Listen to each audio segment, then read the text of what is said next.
welcome to Otaku Saga. I'm Zero. I'm DK. And I'm Rizzo, and today in Anime Reaction, we watched the second episode of Steins.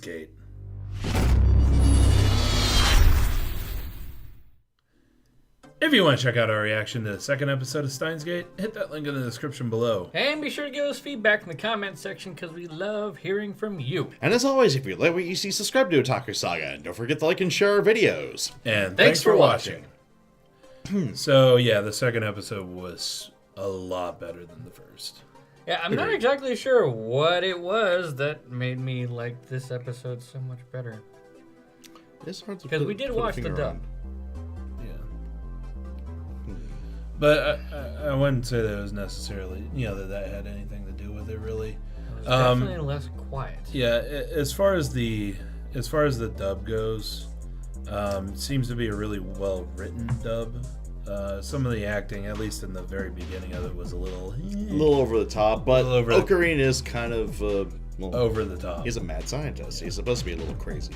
Yeah, so he certainly proves it in that opening scene. Yeah. So basically, it opens where Kiyoma Ocarina, basically where it left off, where he comes up and he sees Okabe standing there and not murdered. Freaks out. No, Maki's thing? I can't remember. Anyway, the redhead. Let me pull up. Shit. Should have done this before. But after seeing him, Ocarina freaks the fuck out. After seeing her? Yeah, after seeing her.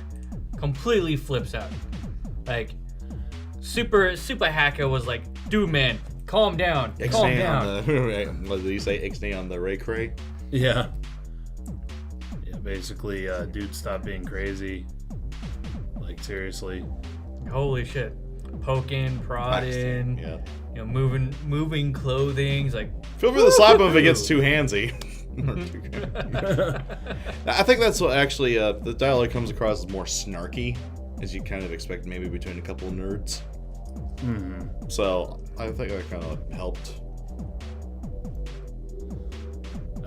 John Michael Tatum. No wonder it was over the top. Anyway,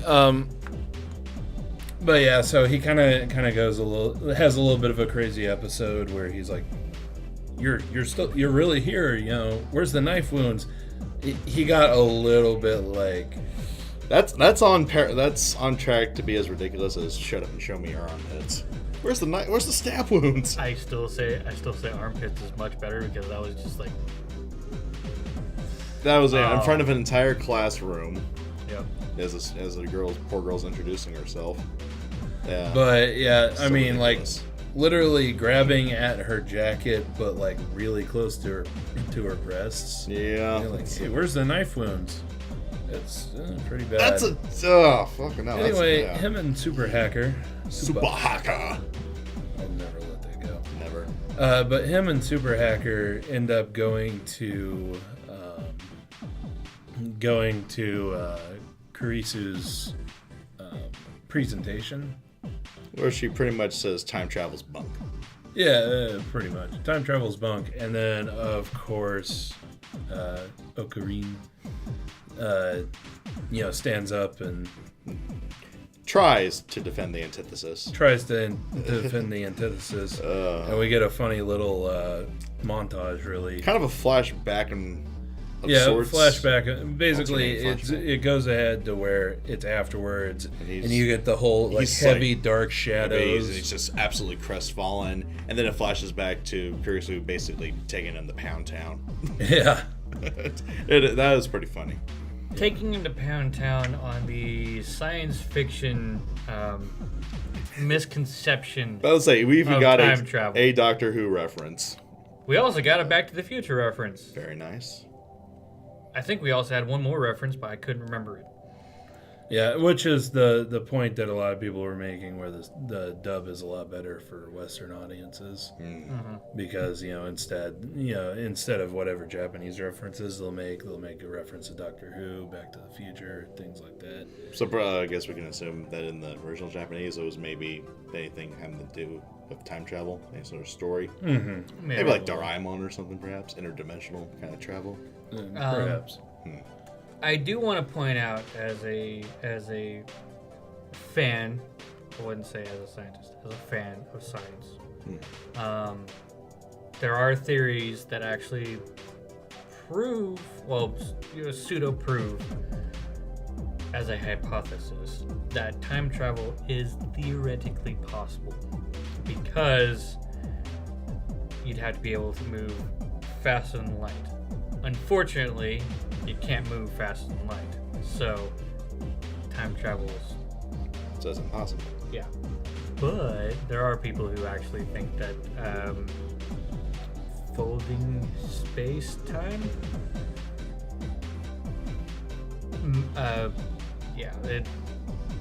you might be able to do it. So I guess if you fold space-time, then light has to kind of take a detour, as it were, and so your physical body can actually move at the same pace. How it is you'd scrunch up space in front of you and then expand it out behind you, so the ship is actually able to move faster than light. Depending, that's how the warp drive is theoretically possible. So it's not so much the ship moving; it's just warping space around it. Yep. Right. Okay. And you basically surf on the wave of space-time. So it'd be like if I lifted this tablecloth and the mug slid slightly forward. Yeah. I moved the cloth itself, but this didn't. It just moved as an effect of Yep. it. That's how it's theoretically done. It has yet to be actually done physically. Well, But who knows? Maybe someday. as a fan of physics and science and stuff like that. I also like how you put that, as a fan. Maybe you don't like particularly study the field. I try to study as much as I can. But well, I mean, like, it's for more a living. You're not like, none of us are like physics professors or anything like that, but still like it. It's more like I have a curiosity that I feel compelled to fulfill. Or at least to look into. But let's see. So after he gets completely owned by Kurisu, Bitch slapped. Fucking dominated. It's funny. yeah, it is really funny. Let's see. He goes when he goes to meet what's her name, his childhood friend. Yep. At the shrine. Not Mayuri. Oh. I don't think. Right? I think Is it Mayuri? Yeah, Mayuri. You're right. Sorry, like the character page is really big here. Well, mainly because they have every fucking language they dubbed the series into, and the voice actor who did the dub. Yeah, it's crazy. But yeah, so she needed Ruka. help.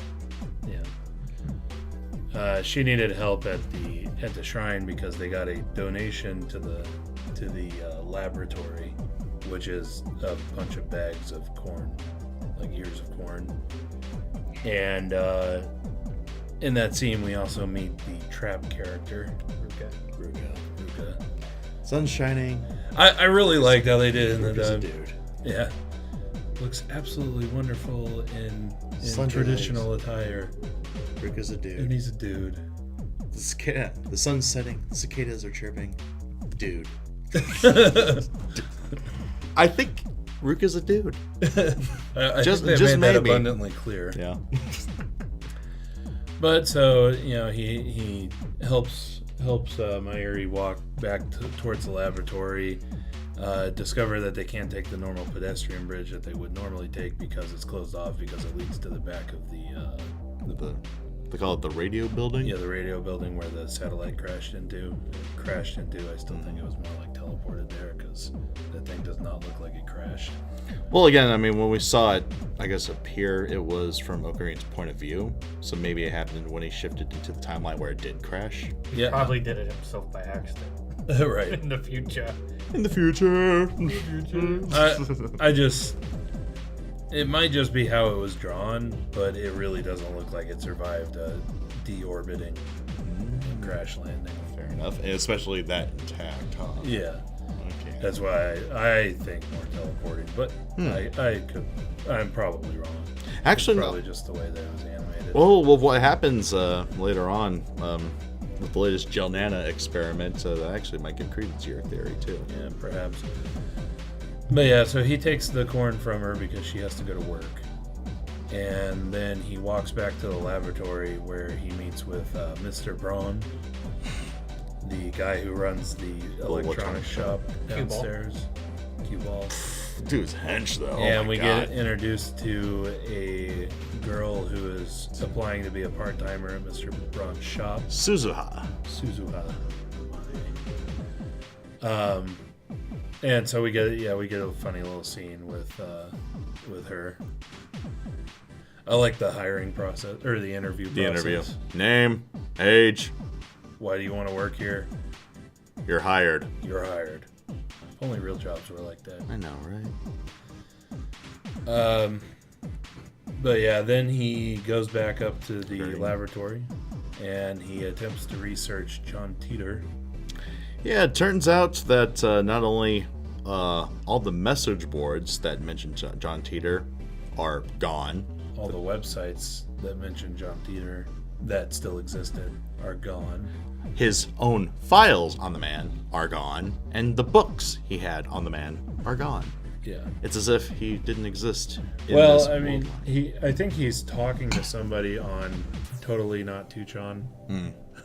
At Chan, I believe was what it was. I think he was talking to somebody who was claiming to be John Titor, and the guy that he was talking to said, "Oh, I never went back to the year 2000, and I have no plans to." I actually wanted to I attempted to point out in the reaction, but failed to do so because I got distracted by the anime. But I did look up John Titor. I looked up the chat archives. I don't recall him actually talking about world lines or anything like that. I know he was talking more of gravitational lensing and putting two singularities really close to each other, and he put up a bunch of photos of his time machine and how light actually bends around the time machine and stuff like that as quote unquote proof. So Privy knows how to use the photo scroll in Adobe or something like that. I don't know. It was certainly interesting to see all the chat logs. But so you actually, there's still chat logs on there then. Oh yeah, you can find all the archives. I think we should post a link to that. Maybe. I don't know. I think people might be curious. So there is the conversation about timelines, or they call them world lines. World lines. And I think I was really close, if not correct, on episode 1 when it has all the people disappear, and then he's like standing in front of the radio building, and then like he just looks up and the satellite's there. I think I was really close in thinking that that's basically him or his consciousness traveling, jumping, I should say, from the original world line that he was on to the one where Kurizu's no longer murdered. Yeah, but the satellite's there. I think that is what. I think that I was really close, if not correct, on that. Yeah, it's not necessarily time travel, more like bouncing between, parallel worlds. Consciousness travel? No, it's not even that. It's like changing one moment in the past to change what happens in the future, but not necessarily traveling to do it. Just shifting to another world line to do it? No, it's more like doing an action, and then you shift, because of that action, you shift to another world line. Okay. I think. Something like that. I'm probably completely wrong. Who knows? It's all confusing. Well, anybody who watched the series already probably, but... Yeah. That's why I try not to think too much, actually, about all of it. Which is a fatal mistake, because this is supposed to be thought-provoking, just by design. But, if you don't think in speculative theories, you can't be wrong. Anyway, so then we get a scene where he's outside on the street, and he's like, thinking to himself about the whole John Titor situation.